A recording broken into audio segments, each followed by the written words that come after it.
Hello and welcome to today's presentation on are you taking supplements correctly. So what I'll do is I'll give it a few moments so people can join on. So some of the questions that we're going to cover today will be on creatine supplementation, on zinc, on L-carnitine, supplements for males versus females, and how to recognize whether a supplement company is actually official, if the quality is good, if the purity is good, and the delivery system. Next we'll talk about is the best supplement for shift workers, also calcium intake, bone density. We'll talk about contraindication to supplements, and also I had two areas of a lot of questions which I don't think I'll get to cover everything. So what I'll do is next week or the weekend after I'll cover pregnancy and hormone replacement therapy when it comes to thyroid or estrogen or the pill or testosterone, and what supplements you can use to counteract the negative side effects and to maximize the benefits from it. So let's start off with the first question is, should females take creatine? So creatine normally is a supplement where people will take to increase the intra-storage of creatine in the muscle. And creatine in the muscle helps you to perform activities, high velocity movements, high repetition training for hypertrophy or for muscle building. So a lot of people would think that creatine isn't necessarily needed for female athletes or females in general. However, creatine also really helps brain formation and also helps a pathway in the body called methylation. So one of the leading experts in the world when it comes to methylation is Dr. Ben Lynch. And what he's shown is in his research, 5 grams of creatine can be very beneficial for people with anxiety issues, depression, who have lower level of resilience or the compromise from a stress management point of view. So creatine, 5 grams of creatine monohydrate in water can be very beneficial for brain function, cognition and anxiety management. Now, it will increase your weight though. The storage of creatine will increase the storage of glycogen and water in the body, so your body weight may go up a small little bit. So for the people, consider taking it, not only from a performance point of view in the gym, but from a mental health point of view, from a methylation enhancement, it can be very, very beneficial. So I'm actually a big fan of taking it. Now, the research used to say that you need a loading dosage, where you gradually build it up for a period of time and then you sustain it. What is clear that the 2 supplements in the world that have the most amount of research is 1, caffeine, and 2 is creatine. So creatine is particularly safe. A lot of people will confuse creatine for creatinine, which is a marker in your body, in your blood chemistry, which can indicate many different things. So it's not the same thing. But 5 grams for someone that has no kidney issues whatsoever, it should not be any issue. However, one of the things I would say is there's a website called examine.com. You can follow them on Instagram. They have tons of free research to back up the support of research for supplementation, any contraindication. So if you're considering taking any supplement, whatever it may be, I suggest that you look up at examine.com, see what the research says about it, see the dosage, see the contraindications, and see if it is actually suits your purpose. One of my pet hates is good few people joining on at the moment. I'd ask you guys a question. How many of you guys are currently taking some form of supplementation? And my answer would probably be that the majority, over 90% of the people listening today, are taking some form of supplements. The problem is, I would challenge you guys, say, have anyone that's taken something been tested to actually need it? So if you're taking carnitine or B6 or B9 or a multivitamin or whatever it may be, have you actually been shown in your blood chemistry or a nutritional evaluation to actually require that supplement? And the chance is it's not. So if you're going to take a supplement, please try to find out whether the body actually needs it. Maybe you have a genetic predisposition that you might need more B9, or maybe your digestion is lower, you may need to take bile. For example, there's a lot of people out there, particularly females, that have their gallbladder removed. So if you're going to a more ketogenic diet or a carnivore diet, or you're on a low carb diet, chances are you're going to require your gallbladder and your liver to make more bile to break fat down, to emulsify your fats to absorb them.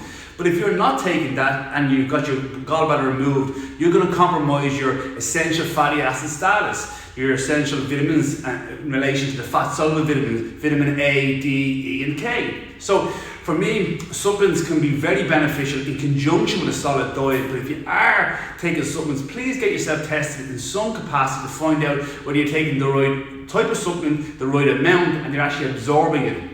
And what they do is, supplement makers are clever, they're very clever guys and girls, they combine or they chelate, they bind together, where they'll take like a magnesium and say magnesium glycinate, and they'll put the two of them together to increase absorption of that particular magnesium or that particular zinc or whatever it may be. Is some people don't break them off correctly. Some people, cheap manufacturer, will combine the wrong type of supplements together and they may not have the bioavailability that they need. So it's essentially important, one, that you test yourself to find out if you need something, and secondly, that you take the right supplement for the right reason, for the right purpose, and that you're actually absorbing it. And that goes for everything, in my opinion. But if you want to find out more information on any supplement that I mentioned today, check out examine.com.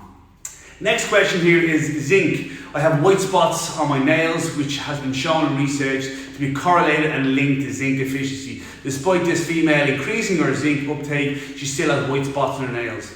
Now, there is a lot of good research, and anecdotally and from the alternative medicine standpoint, that physical examinations can give you indications of nutrient deficiency. Bumps in the back of the arm, increased skin on your heels, white spots on your nails, alteration to the skin, maybe indications of specific vitamin or mineral deficiencies. However, it's not a definitive. You have white spots on your nails, you're zinc deficient. It doesn't exactly work that way. It may mean that you have a higher requirement of zinc, or maybe you're under stress at that particular time, but please don't take a physical examination or a sign of a physical examination to be 100% correlated to a vitamin or mineral deficiency. It is strongly linked and it's correlated, but it's not necessarily because of it. So you're not necessarily going to rectify these white spots on your nails by increasing your zinc. What I would say to that female, try to change the form of zinc that you're taking. Zinc picolinate is very beneficial. Maybe look at other levels of your copper and your iron in the body to see if you may have other minerals that you need to get up to balance your mineral status. While I say that, guys, food is broken down into 5 key areas, and I did this at a presentation a number of years ago, and I try to keep things as simple as I can. All food is broken down into 5 things. We have what's called macronutrients and we have micronutrients. Everyone knows all the macronutrients: proteins, fats and carbohydrates. The 3 macronutrients, and we all talked about if it fits your macros, your caloric intake, which is so important. However, people don't talk about the vitamins and minerals, which are your micronutrients. Your micronutrients are as important as your macronutrients. Now, on any diet that you follow at the moment, if you're on a macronutrient deficient diet, if you're on a calorie deficit, you are 100% categorically going to be low in vitamins and minerals. So if you eat less food, the food that you're eating, your less amount of it, the levels of vitamins and minerals are going to be lower because you're eating less food. If you're eating more processed food, if you're eating more junk food, the vitamin and mineral status is even going to be lower. So it's even more of an indication that you may need to have more vitamins and minerals in.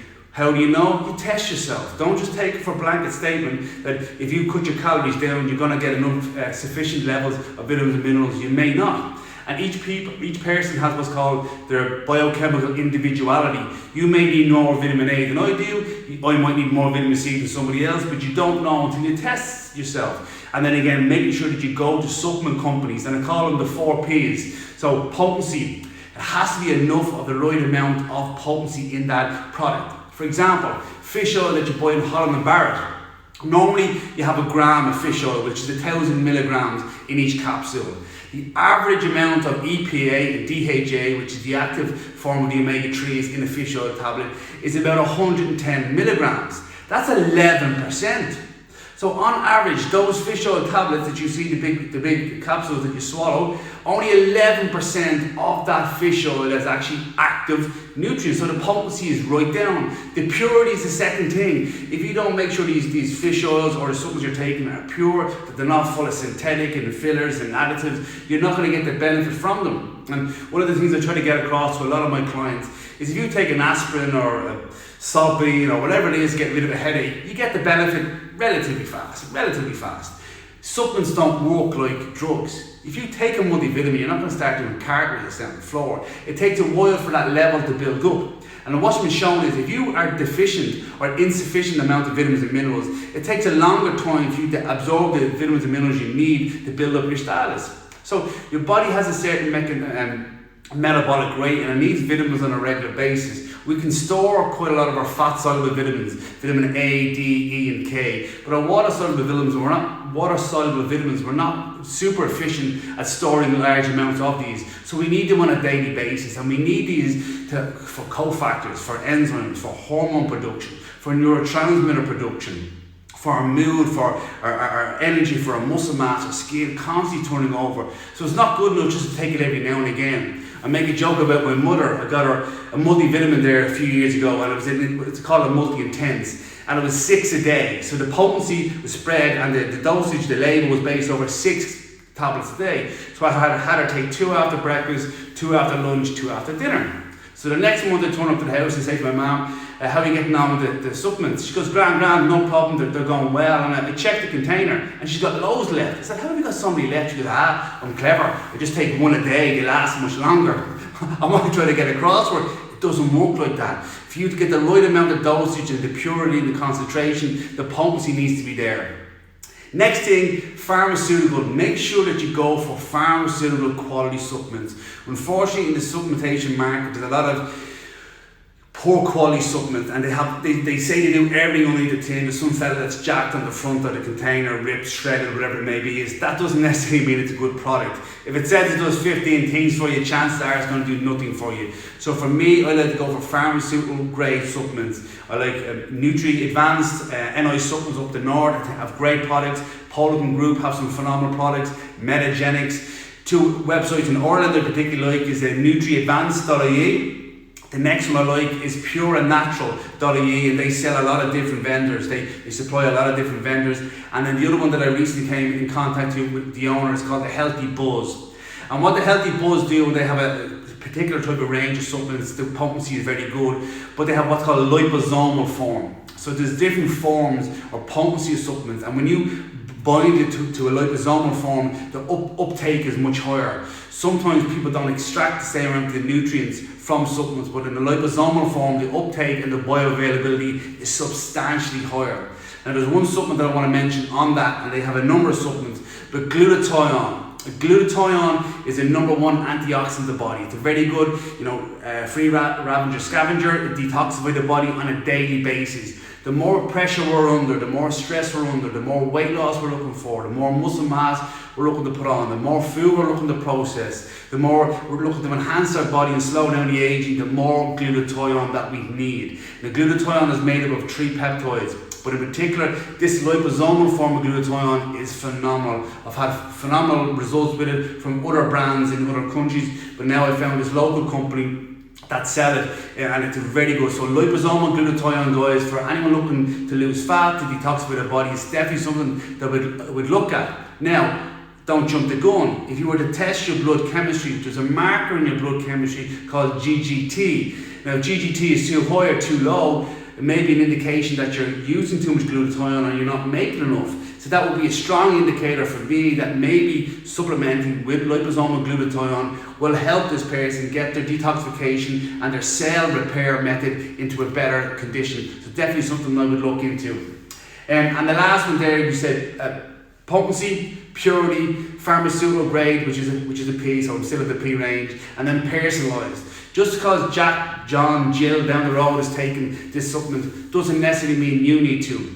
I spoke to a friend of mine yesterday about beta-alanine. And beta-alanine, if you haven't taken it before, guys, will give you the tingles, feel like there's ants in your face and all over the body. I did a seminar a number of years ago, and Adam and Robbie, as a joke, they put 15 grams of beta-alanine in my water. So I'm talking around the seminar and I'm twitching all over the place because I have a hyper reaction to beta-alanine. Just because one bodybuilder takes it, just because one influencer on Instagram takes it, doesn't necessarily mean you should take it. So make sure any supplements you're taking are personalised to your goal, your genetic makeup, your requirement, and where you currently are from a blood chemistry point of view, from a nutritional point of view, as in you need it, that you're not consuming it in your diet, and maybe you've been recommended from someone in the know, like a nutritionist, a dietitian, and so on. Next question there is on shift workers. What is the best supplement for shift workers?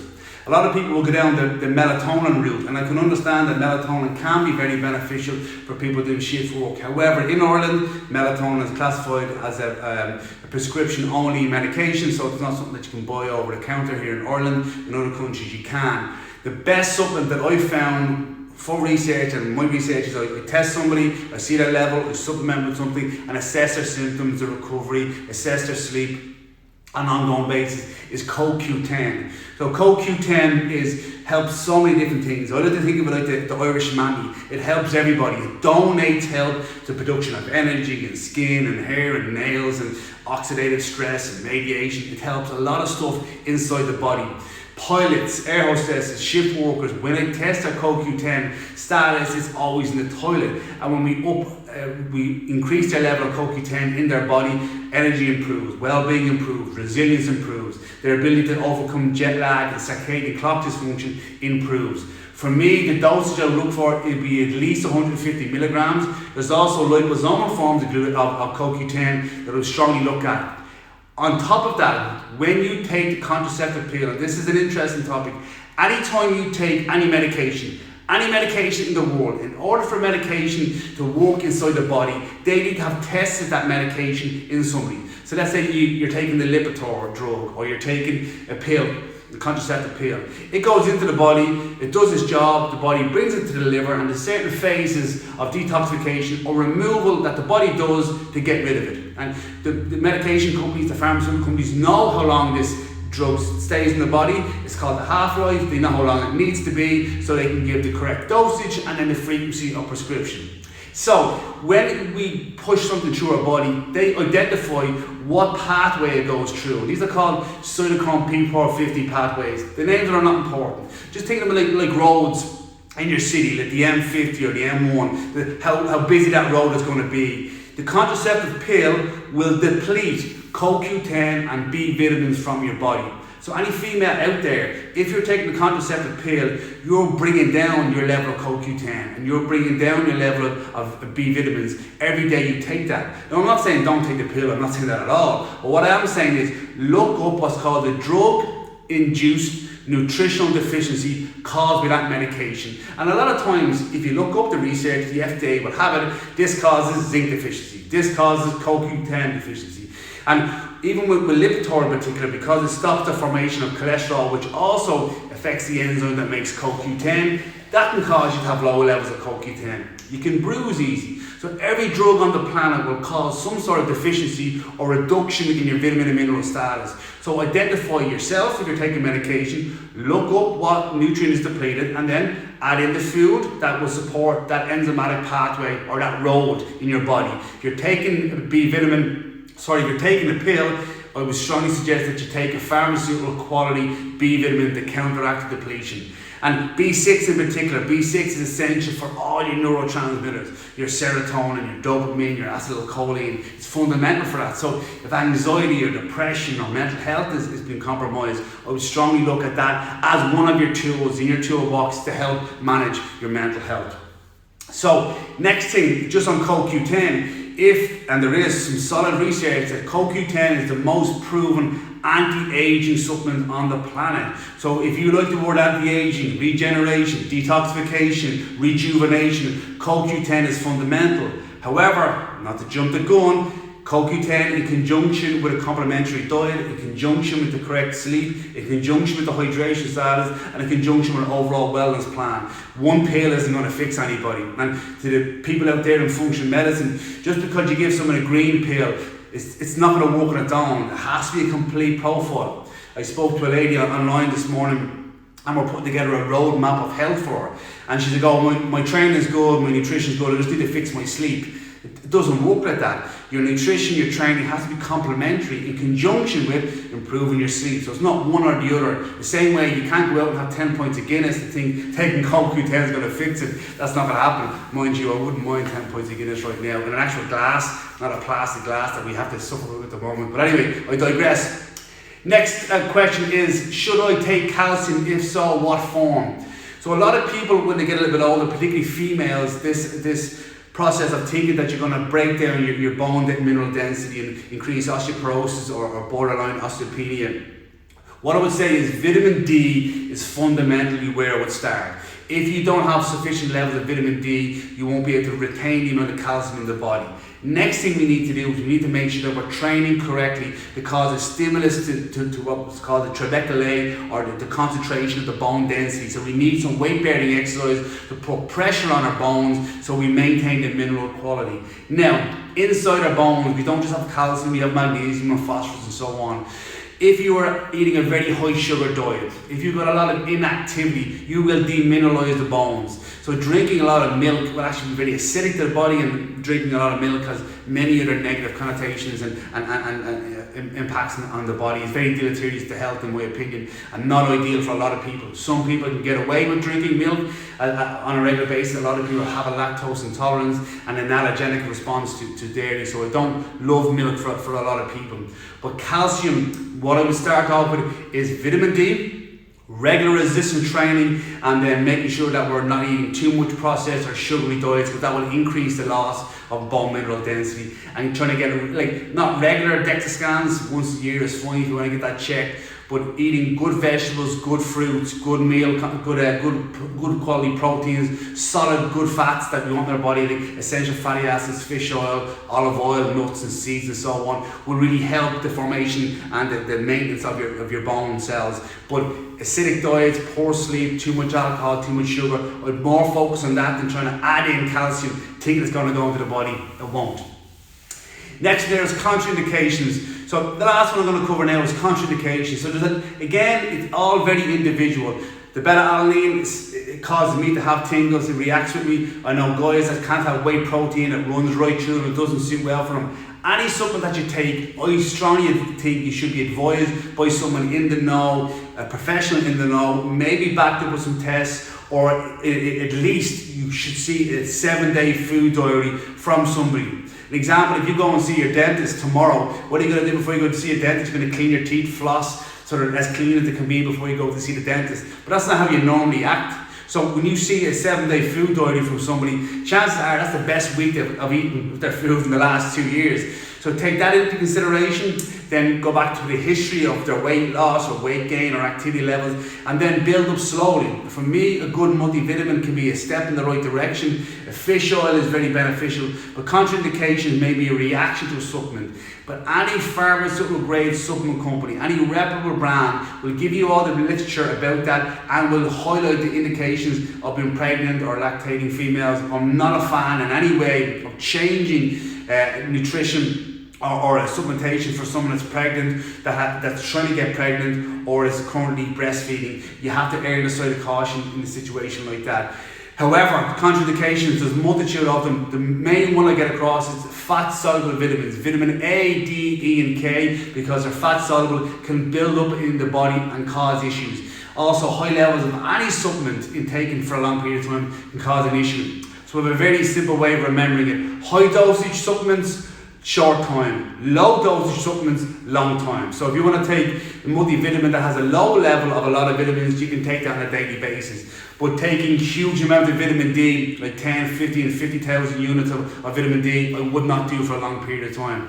There is cases when somebody has a lot of problems and low levels of vitamin D where you can do that for a short period of time. But how do you know when to stop? You test before, you test during, so then you can ascertain where the levels are. I see guys coming in saying, oh, my testosterone is in the floor, and they get tested and they come back. I'm like going, what can I do with one marker? I need to know where it was before this marker. So we need comparable numbers. So there's a website called letsgetchecked.co.uk. They have tons of things when it comes to hormones or blood chemistry or B12 or vitamin D or omega status that you can check. And you might say, oh, why am I going to spend £100 on a test? Why not I just take a supplement? You're going to take a supplement for 3 or 4 or 5, 6 a year. And then you don't know whether it's been beneficial or not. But if you have a test to see where your level is, then you can supplement accordingly. And supplement also with food, with training, with exercise, with sleep, that is complementary. This business of just throwing it in thinking it's going to have a benefit, it's ludicrous. It's not going to give you the best benefit. However, supplement companies will tell that to you. Supplement companies will push it down your throat because they say it's going to work for you. But again, it has to be individual, it has to be safe, it has to be effective, and it has to be based off your blood chemistry, your goal, your activity, your genetics, and your family history. I think I skipped the question there on carnitine. If I was to list down the number one reason why people go to the gym, you could say it's fun, a bit of enjoyment, you know, get a bit of muscle mass on, maybe it's a social aspect for a lot of people, it seems that way now. But fat loss. So in order for you to burn fat, there's a few things that need to happen in order for you to put fat inside the cell to be burned. And one of those things is carnitine. Carnitine is needed to bring fat inside the body in conjunction with magnesium. So if you're on a magnesium deficient diet, or if you're on a carnitine deficient diet, you're impairing your ability to burn fat. So burning fat is a catabolic effect. We're breaking our own fat down. That's what we want. That's what a lot of people out there want. But we need a bit of fat to burn. I don't think we're going to be in any short reserve there. We all have a little bit of fat to burn. But we need the carnitine to bring it in, the magnesium to help. Well, what else do we need in order to burn that fat? We need oxygen. We need oxygen. Oxygen and fat are needed in order to burn the fat that we have in our body. But time and time again, I talk to Irish women in particular, not that I don't speak that to others about women, but I have more experience with Irish women. They are brutal. They're so anemic, so tired, so run down, but still they're helping everybody else. The brothers and sisters and friends and husbands and kids, and they come last. They're running on empty all the time. And if you are fatigued, you have low energy levels, for God's sake, eating less food and running more will not solve the problem.